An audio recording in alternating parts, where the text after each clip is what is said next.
کار دشمن دلهره افکندنه، دلهره بندازه، بترسونه، ناامید کنه.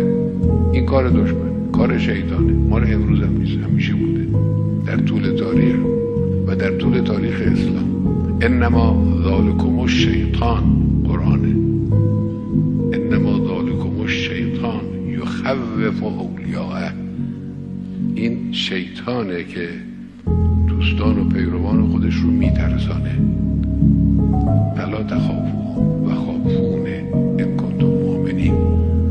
از انحراف از صراط مستقیم بترسید.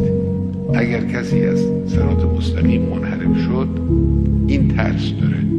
چون وقتی شما از جاده مستقیم و صحیح و خوب و درست منحرف شدید، میافتید تو بیابان. از این بترسید، اما از دشمن اصلا نترسید.